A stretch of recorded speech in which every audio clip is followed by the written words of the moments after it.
In this next lesson, we're going to be importing the library solution into our PowerUp developer environment.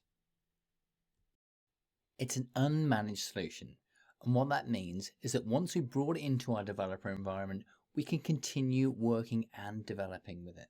Once we've brought it in, we're going to make one update to republish the model drone app. We'll review the solution assets together, and in a later lesson, we'll populate the data model with library data. So let's go to powerup.microsoft.com so that we can start experimenting in our dev environment. I'm currently in My Hub for the PowerUp program. I'll need to navigate to the learning plan for this lesson. Inside this lesson, I'll need to select the resources and the PowerUp program resources.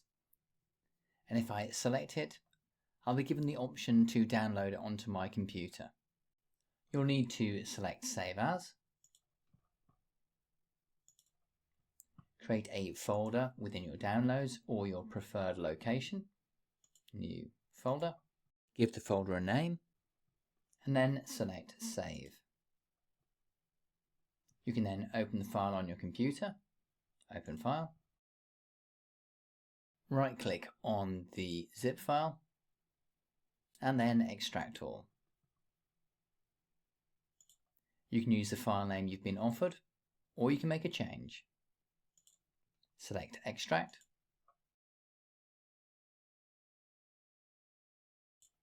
And I can now navigate to my curriculum resources. If you sort the files ascending, then you'll find that the file that we need is called School Library. To make the next part of the process as easy as possible, we can select on the bar at the top, and we can copy this. I'm now going to navigate back to the PowerUp Hub. I need to move to the dev environment. I'm going to select Start Experimenting. If you don't see Start Experimenting, then you'll need to make sure that the environment gets set up with the button available in this area. Select Start Experimenting, and you'll be sent to make.powerapps.com, and you'll be in your developer environment. If you don't see your environment at the top, select the environment, then select the environment with your name. I can close out here. I'm going to select on Solutions. If you don't see Solutions, select More, and you'll be able to select Solutions from this area here. Select Solutions, Import Solution, Browse, and now I'm going to paste in the location from before. Paste that in, and then hit Enter. I can now select on School Library, and then Open. The environment is now ready for us to start importing the School Library solution. Select Next, and then Import. We can see that the School Library solution is currently being imported, and we'll have to wait for that to go through its process. And when it has finished, we'll be able to see it as an unmanaged solution. I've now imported the School Library solution. We can select on the solution and see what's inside. There are in total 18 objects within this solution. If we expand the burger menu, we can see there are a few other options, and this includes some of the history of the solution, pipelines, and also an overview of the solution. However, the focus of our review will be to look at the objects within our solution. Collapse the burger, and I can see that of the 18 objects within our solution, 5 of them are apps. The first app is a completed My Library Manager, and it's been done using classic controls. The second is a completed My Library Manager. It's using classic controls, but it's also fully responsive. And finally, we have the app that will be completed during the Canvas app module of the course, and this has been completed using modern controls. We have a Loans Manager, and it is a model-driven app, and it allows us to review the data that's contained within our solution. And we also have a setup app, which will be used to populate the tables within our solution. We have one set of choices, and these are used within the context of the book copies table, and they indicate whether or not that book copy is available, on loan, or reserved. There's also something called pages, and these are similar to Canvas apps, but exist in the context of a model-driven app. We have a security role, which allows us to ensure that when we share our app, we're actually sharing the data that the app has access to. There's a sitemap, which is something that is a byproduct of building a model-driven app. There are 4 web resources, which essentially allow us to have icons that are associated with our tables, and there are 5 tables: author, book copies, books, contact, and loan. An author is a writer of a book, and if a book exists, there can be multiple copies of that book. A contact, in the context of this application, is someone that might want to take out a loan. And a loan allows us to create an association between a contact and a book copy. If we start with the simplest table of them all, we can select on author. And if we go on to columns, we'll see there are quite a lot of fields already created for us. But if we filter on PU, then the columns that are really unique to this particular table are author and author name, with author being a system identifier and the author name being the actual name of the author. Once we move into books, there's a slightly higher level of complexity to this particular table. And if we go on to the columns, and once again filter on PU,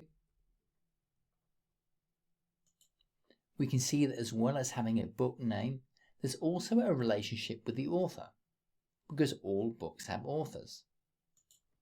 We can also see that there is a column for the genre, and it's a choice column, so we are limited in terms of the genres available to us. We can see there's the number of pages, and also a reference ID, which feeds into the web URL column. The web URL column is specifically a URL column, and if we select on this, we can see it's actually calculated. We can edit the calculation to see what's happening here. And we can see that there's a URL to join the Gutenberg.org to the reference ID, and we'll see that working in practice later on. I can close out of this. The book copies table is a really important one. People don't take books out on loan, they take copies of those books on loan. Let's look at the columns here. If we filter them on PU, we can see the customized columns with one column that is a lookup to our book table. There's a book copy reference, which is simply the name that we assign to the book. As with all tables, there is a unique identifier. And there's also a checkout status where we use the choice column from earlier on. And this allows us to understand whether or not the book is currently out on loan. The contact table is slightly different because it's what we would think of as an out-of-the-box table. It's a table that already exists within Dataverse. It has many columns that have already been created, and this is great because it saves us a lot of time. Finally, the loans table is our way of joining the contact to the book copies. If I select on columns and then filter on PU, then we get to see lots of interesting information about the loan that has been taken out, including the date the loan was taken out, when it was returned, how many days overdue, and whether or not it is overdue or not. If we filter on the data type of lookup, we can see we're joined to the book copy and to the student table. And if we dig a little deeper here and select Edit, we can see that the true table name is called Contact. In order for us to fully appreciate the data model that we created, we're going to want to look at it from the perspective of our model-driven app. So I've selected on Apps, and now I'm going to select on Loans Manager and then select Edit. In order for it to work for us, we will need to republish this app. So that's simply a case of selecting Publish. Once it is published, we can select Refresh Preview. In order to make best use of the screen, we can collapse this panel here. And I can also select the responsive and just show what it might look like on a desktop. I can now select Back,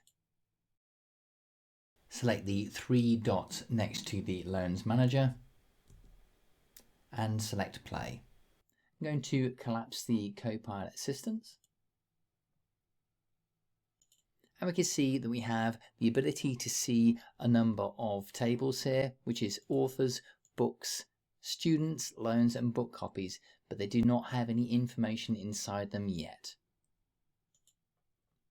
In order for this app to really begin to fly, we'll need to be populating with data, and I'll be covering that in the next lesson. In this lesson, we brought in the library solution, an unmanaged solution that can be used to manage both the library and the library loans, and we republished the model-driven app so that the Canvas app inside it would start working. In the next video, we're going to introduce some data into the app. I'll see you there.